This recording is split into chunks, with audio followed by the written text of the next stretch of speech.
So I was pretty much a straight A student through school.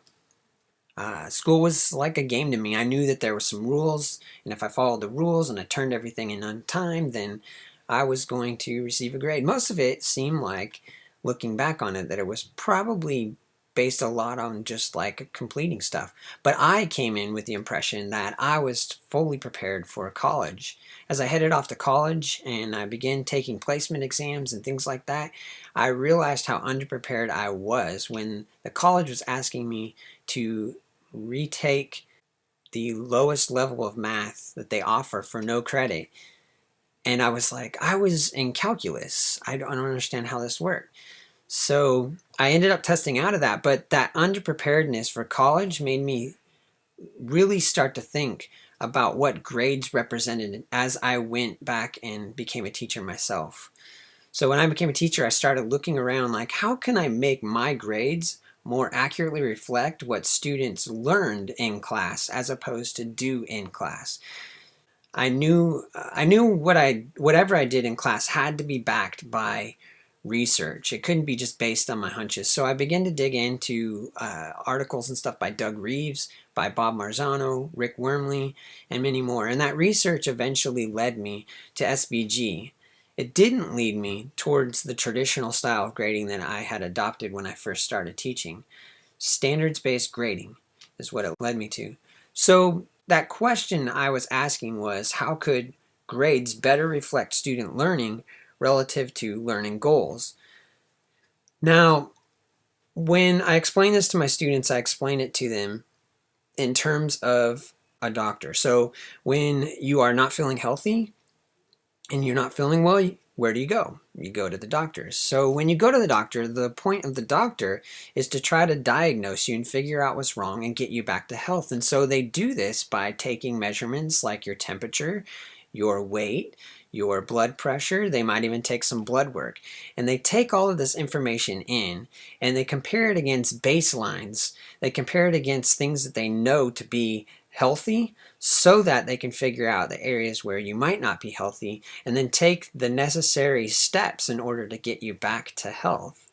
Well, standards-based grading is like this in class. So we bring students in, we teach them stuff, we provide them opportunities to learn things, and along the way we are giving them little measurements to check where they're at in relationship to this learning.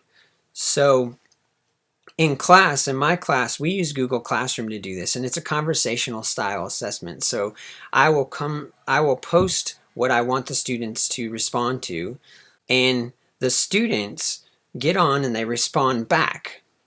It's like their initial answer to the conversation. But my assumption is students aren't always going to give you the full everything the first time, and it's not always because they don't know it. It's because they make mistakes, they're not thinking about it, and that's just not how we normally do it. We don't give answers all the way out as adults all the time in this big blasting one perfect response. It is in a conversation oftentimes. So I will respond back to them, ask them questions, figure out where they're at, and as I figure out where they're at and then I begin to diagnose, I begin to send them resources, I begin to send them to other places, begin to give them the things that they need in order to get them fully to the learning goal. All students will get to the learning goal.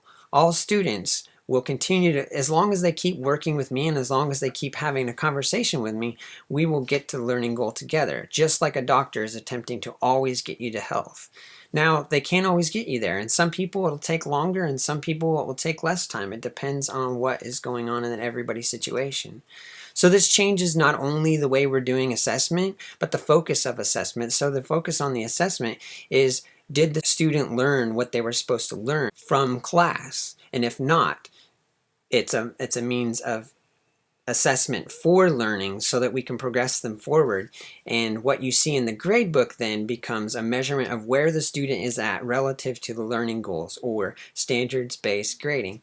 So in the grade book then you don't see quizzes, tests, practice, all this other stuff. You see the learning goals. So when a teacher, when parent, when student look in there, what they see is that grade represents where the student is at relative to all of the things that have been taught to class. So that would be how well they have learned science up until this point.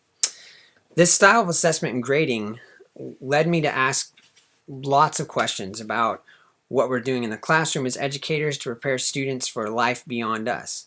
Technology has opened the doors and created ways to be able to more quickly and easily converse with the students and give them feedback and keep a pulse all the time on what they're thinking and how they're learning, and collecting data on their progress as they go through the learning goals, because Google Classroom keeps a record of all of our conversations and the things that the students have turned in, so those conversations can be had with parents and conferences or whatever whenever a problem arises. The ultimate goal, though, is to create a classroom where grading and assessment becomes a measure and a representation of the overall educational health of the student.